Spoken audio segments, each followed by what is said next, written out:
Bruce Aiken to please join me at the rostrum.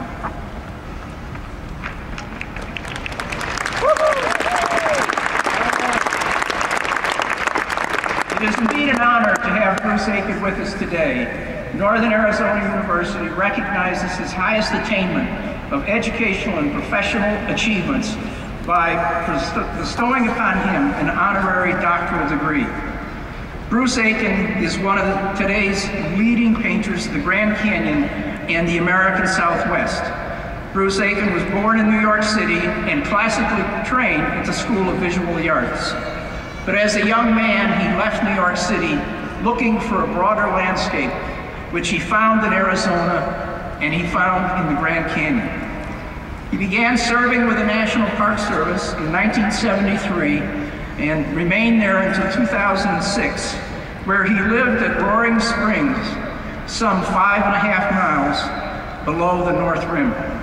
There he oversaw the production of public waters for the Grand Canyon and painted every conceivable angle within the canyon itself.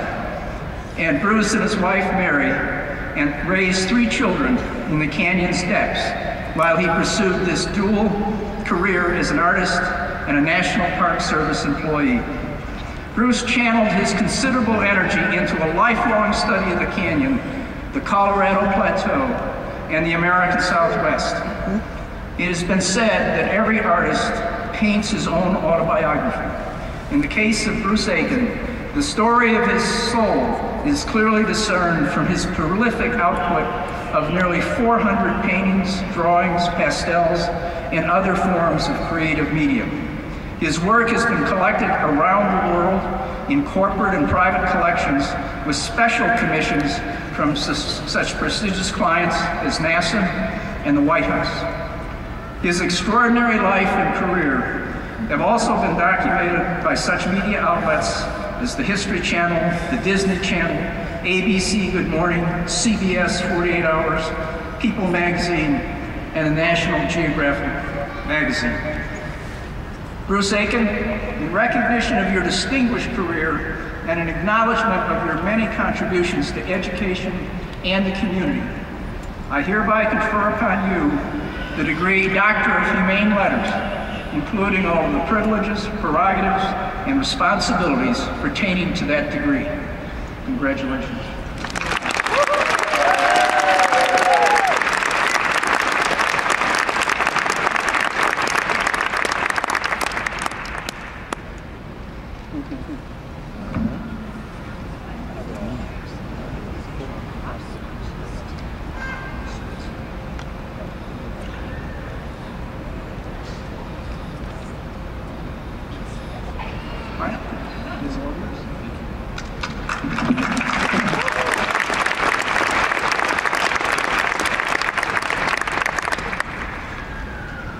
There are some beautiful things in the world, and this is one of them right here. You guys, you're beautiful. It's true.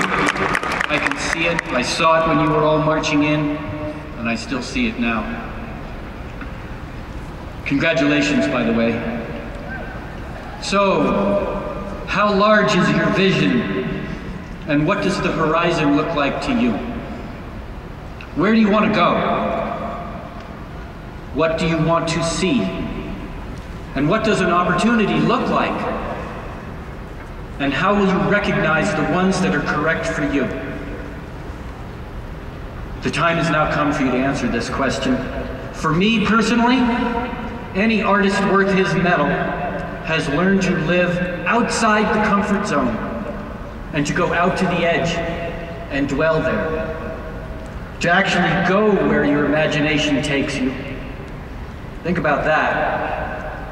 Recently I read an anonymous quote that says, "This path is living at the exquisite edge of courage."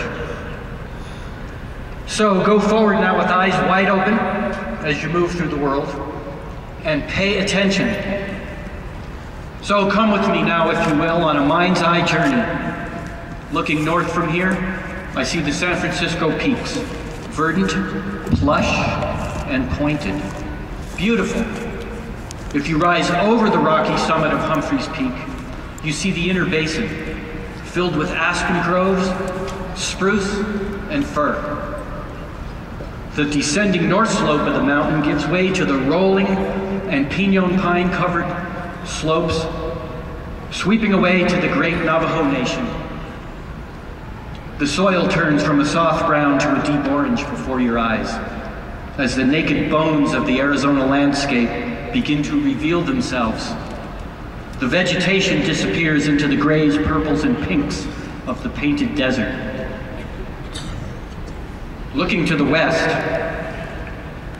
the terrain rises a little, and breaking out over the massive gorge of the Grand Canyon, deep and wide, layered with cliffs of white, yellow, and red. It goes on as far as the eye can see to the west.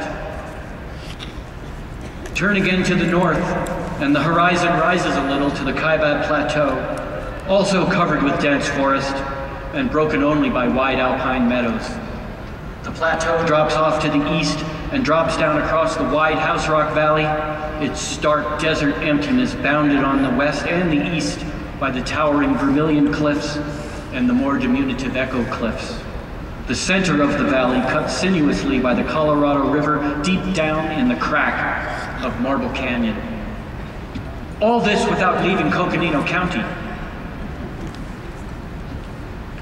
Out to the east, I see the towers and buttes of Monument Valley, rising clear and majestic. To the south are the Hopi Mesas, one of the oldest communities in America, with their corn culture still intact from 1,000 years ago. The heart of the San Francisco Peaks is still visible on the horizon from Old Arriby, standing large. You could spend your whole life in this territory and never learn all there is to know about this dramatic and magical piece of real estate. And believe me, I've tried. Much is still left undiscovered. And I promise, the greatest painting of the Grand Canyon is yet to be painted, and it won't be by me. And as enticing as this place is, there is more to see and know. For you now, the horizons are completely open, and you can go as far as you want, and you can go anywhere you want, and don't ever let anyone tell you you can't. Imagine now a different journey, starting at our beautiful West Coast, the never-ending maze of the Los Angeles Metro, down the coast to San Diego, beautiful and shimmering in the afternoon light. Crossing the line we call the border, I see the wild Baja California Peninsula, stretching south for 1,000 miles, still mostly uninhabited all the way to Cabo San Lucas. Es muy importante en el mundo de hoy que hablamos un segundo idioma y no es necesario que lo aprendamos en la escuela, pues estamos en control de nuestro tiempo y nuestra vida, para aprender cualquier cosa que queramos. A second or third or fourth language can only help you move about this amazing planet of ours, create connections and opportunities. Across the wide Pacific, I see the Hawaiian Islands. Past them, the rugged and mountainous coast of Hokkaido, Japan. Further south, the still recovering coast of northern Honshu, with its devastated harbors and fractured coastline. Beyond that, the broad sprawl of Tokyo can be seen in the shadow of their own sacred peak, Mount Fuji. Just imagine the opportunities available with the right credentials and skill set.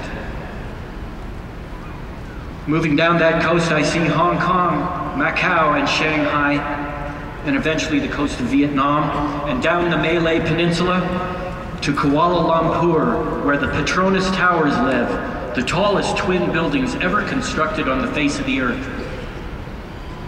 Looking east again across the wide Pacific lies the coast of South America. Chile with the Atacama Desert to the north, the Central Valley filled with wine vineyards, fruit orchards, and vegetables, and then south to the dynamic and rugged Patagonia wilderness with its majestic sharp peaks and wild abundant rivers. Never underestimate the power of nature and the pull of the wild. It can draw you in and own you and give you a lifetime of work.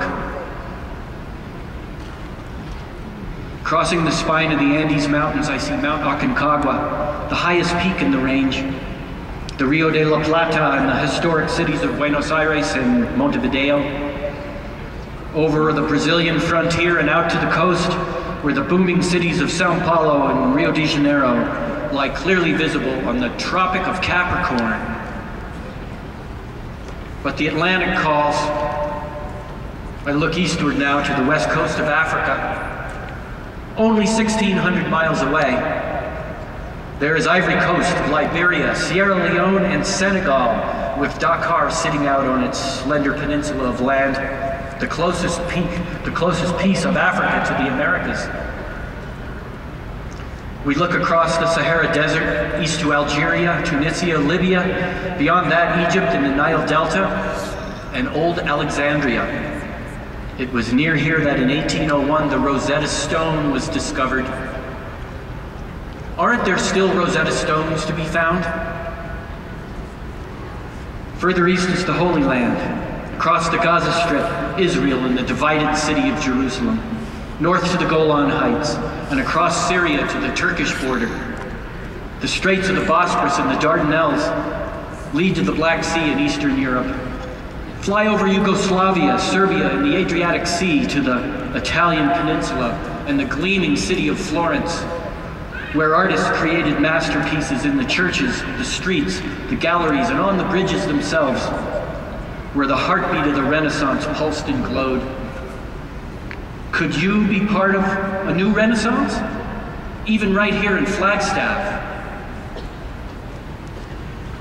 Now east over Brussels, the English Channel, to the white cliffs of Dover, past the monument-laden city of London, and across the Irish Sea, where Dublin comes into view, the River Liffey and the towers of Trinity College, where the Irish monks saved Roman history by copying the ancient texts after the fall of the Roman Empire some 1,500 years ago. Really, the world is altogether huge, and at the same time compact, and history merely a linear flow. Back across the ocean to view New York City spread out over its islands, however you want it, and for whatever reason you want it, New York is available to you.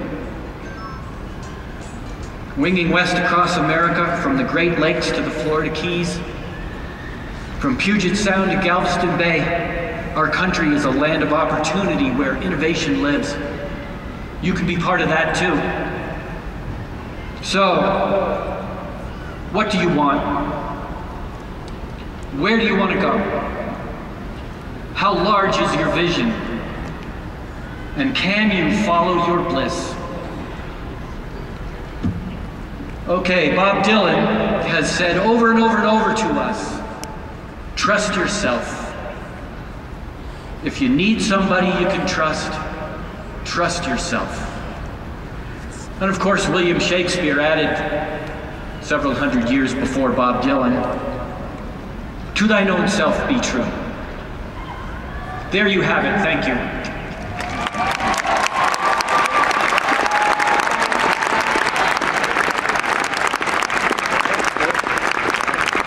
Thank you, Dr. Aiken, for sharing your remarks with us on this special day. Candidates, President John Hager will now begin the conferring of degrees. That was pretty good, huh? Boy. I present to you Wow. the candidates for the baccalaureate Excellent. degree. Marshals, please bring the baccalaureate candidates Don't you from the think so? College of